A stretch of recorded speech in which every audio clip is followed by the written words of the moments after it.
వారి సందేశం ఇవ్వాల్సిందిగా కోరుతున్నాను. అందరికీ నమస్కారం. ఈరోజు ఆంధ్రప్రదేశ్ రాష్ట్ర రాయల్ అందుల సంఘం కడప ఆధ్వర్యంలో లూయిస్ బ్రెయిల్ 217వ జయంతి సందర్భంగా ఇక్కడికి విచ్చేసినటువంటి అతిరథ మహారథులకు, ఈ వేదికను అలందులకు జీవితంలో ఒక హోప్ ఇచ్చే పండుగల వేదికను అలంకరించిన గౌరవనీయ పెద్దలకు, వేదిక ముందున్న ప్రతి ఒక్కరికి, అదేవిధంగా అందుల హక్కుల కోసం అవగాహన కార్యక్రమాన్ని బాధ్యతగా చక్కగా ఏర్పాటు చేసిన ఆంధ్రప్రదేశ్ రాష్ట్ర రాయల్ అందుల సంఘం కడప వారికి నా హృదయపూర్వక వందనం.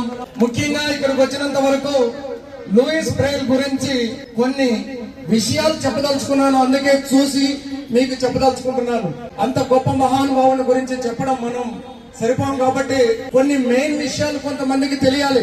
కొన్ని ఆయన చేసినటువంటి గొప్ప కార్యాలు ప్రజల్లోకి వెళ్ళాలి, ప్రతి ఒక్కరిలో అవగాహన కలగాలి. ప్రపంచంలో చేతులెత్తేసిన చోట చీకటికి ఎదురుగా నిలిచి ఆయన చేతులతో 6 చుక్కల ఆధారిత అక్షరాలు రాసి ప్రతి చుక్క ఒక జీవితానికి వెలుగునిచ్చినటువంటి రోజు ఈ రోజు. 6 చుక్కలతో ఒక ప్రపంచాన్ని నిర్మించి చీకట్లో పుట్టిన ప్రశ్నకు స్పర్శతో సమాధానం ఇచ్చిన రోజు ఈ రోజు. చూసే వాళ్లకు అక్షరాలు ఉన్నాయంటే మాకెందుకు ఉండకూడదని పట్టుదలకు పునాది వేసినటువంటి రోజు ఈ రోజు. కళ్ళు లేని వారికి కళ్ళుగా, ఆలోచనలే ఆయుధాలుగా దారి చూపించిన ఒక మహానుభావుని స్మరించుకునేటటువంటి రోజు ఈ రోజు. అసలు 6 చుక్కలంటే ఏంటి? 1 ఆత్మవిశ్వాసం, 2 ఆలోచన, 3 శ్రమ, 4 ఓదార్పు, 5 ధైర్యం, 6 మానవత్వం. ఈ 6 లేకపోతే కళ్ళున్నా మనం కూడా అందలమేనని చెప్పేసి మీకు నేను తెలియజేస్తున్నాను. బ్రెయిల్ లిపి లేకపోతే చదువు అంధకారం, ఉద్యోగాలు కళ, స్వతంత్ర జీవితం కాగితంపై మాట, ఒక అక్షరం కోసం చాపాల్సిన చేయి, ఒక అడుగు ముందుకు వేయాలన్నా ఎవరో కావాలి. జీవితం మొత్తం ఆధారాల మధ్యలో గడవాల్సినటువంటి పరిస్థితి. అటువంటి పరిస్థితుల్లో మనకు చేయించినటువంటి వ్యక్తి లూయిస్ బ్రెయిల్ గారు. అందుకే బ్రెయిల్ లిపి ఒక అక్షరం కాదు, అందులకు విద్య, ఉపాధి, ఆత్మగౌరవం, స్వతంత్ర జీవితం అని మనం ప్రతి ఒక్కరూ సమాజంలో ఉన్నటువంటి వారు గమనించి అందులకు మనం చేయూతనివ్వాల్సినటువంటి అవసరం, ఆవశ్యకత ఎంతో ఉందని మీకు నేను రిక్వెస్ట్ చేసుకుంటున్నాను.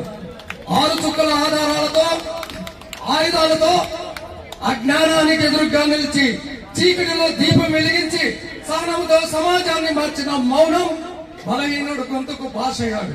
ఎవరు? మరొకసారి వినపడలేదు. Very good. అతను ఎవరు? మీరు చెప్పేశారు. ఈ రోజు లూయిస్ బ్రెయిల్ పుట్టిన రోజు. ఈ సందర్భంగా లూయిస్ బ్రెయిల్ జై శుభాకాంక్షలు తెలియజేస్తూ అందులకు అక్షరాల వెలుగు చూపిన లూయిస్ బ్రెయిల్ కి నివాళులు కూడా అర్పిస్తున్నాం. సోదరులారా, ఇది జ్ఞాపక సభ కాదు, ఇది బాధ్యత గుర్తు చేసే సభ. ఇప్పుడు మన ముందున్న ప్రశ్న ఏమిటో తెలుసా? లూయిస్ బ్రెయిల్ తన పని తాను చేసుకెళ్లిపోయాడు. ఇప్పుడు మిగిలింది మన వంతు, మన సమాజం వంతు, మన ధర్మం, మన కర్తవ్యం, అందులో స్వతంత్ర జీవితం మన బాధ్యత అని చెప్పేసి సమాజానికి నేను రిక్వెస్ట్ చేసుకుంటున్నాను. 6 చుక్కల శక్తి మనం ఎలా కొనసాగిస్తున్నాం? మన సమాజ గౌరవాన్ని, అవకాశాన్ని, సమానత్వాన్ని ఇవ్వకపోతే ప్రతి అక్షరం, ప్రతి చుక్క విలువ కోల్పోయేటటువంటి పరిస్థితి ఏర్పడుతుంది.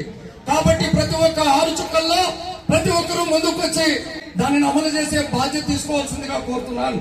చాలా మంది అనుకుంటారు కళ్ళు కనిపించకపోవడమే అంధత్వం అని. కళ్ళు ఉండి కూడా ప్రయత్నం చేయకపోవడం అంధత్వం, అవకాశం ఉండి కూడా వదిలివేయడం అంధత్వం, బాధ చూసి మౌనంగా ఉండడం కూడా అంధత్వమే. కళ్ళు లేకపోయినా దారి చూపిన వాడు లూయిస్ బ్రెయిల్. కళ్ళు ఉన్న మనం ఎందుకు దారి తప్పుతున్నాం అనే ప్రశ్న ఒక్కసారి మన అంతరాత్మలో వేసుకుంటే చాలు. 6 చుక్కలతో ప్రపంచాన్ని మార్చిన వాడు ఉన్నప్పుడు 6,000 అవకాశాలు ఉన్న మనం ఎందుకు వెనకాడుతున్నాం అనేది కూడా ప్రశ్న ఒకటి సమాజంలో మెదులుతుంది. ఈ రోజు మీరు ఇంటికి వెళ్ళాక ఒక్కసారి మీ కళ్ళు మూసుకోండి, 1 నిమిషం ఏమి చూడకుండా ఉండండి. అప్పుడు మీకు అర్థమవుతుంది ప్రపంచం ఏందో, అందులో పరిస్థితి ఏందో ఒక్కసారి ఆలోచించి సహకరించాల్సిందిగా కోరుతున్నాను. ప్రపంచం ఒక సత్యాన్ని ఒప్పుకోదు లూయిస్ బ్రెయిల్ విషయంలో. ఏమిటదే?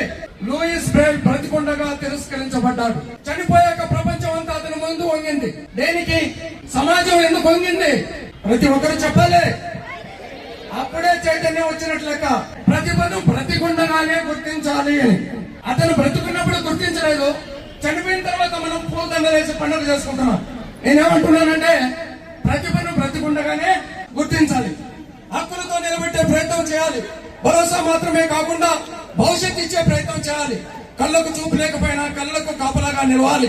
నిజ జీవితంలో ఆధారపడి బ్రతకడం కంటే ఆత్మవిశ్వాసంతో జీవించే తగిన నిర్ణయాలు తీసుకునే స్థాయికి వెళ్ళాలి.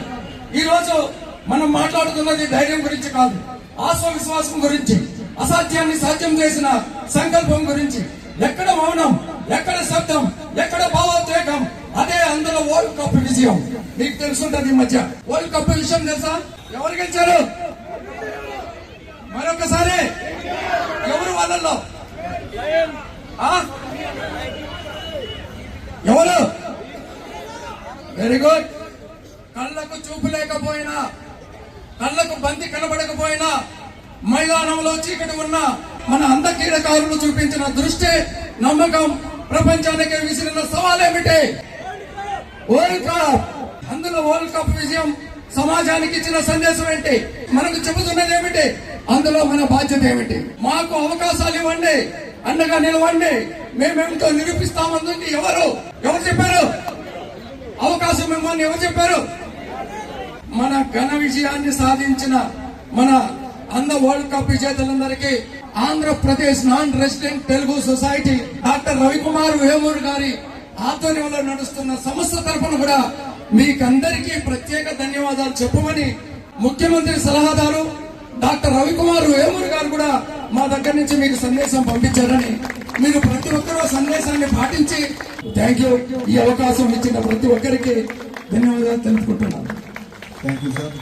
చాలా చక్కటి సందేశం. సార్ చెప్పిన దాంట్లో ముఖ్య ఉద్దేశం ఏమంటే 6 చుక్కల లిపి అనేది యూనివర్సల్ లాంగ్వేజ్ అయిపోయింది. అంటే ప్రపంచంలో ఏ భాష అయినా 6 చుక్కల్లో రాసేయచ్చు.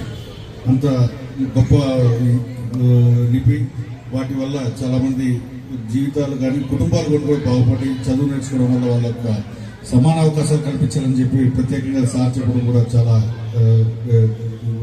సంతోషదాయకం.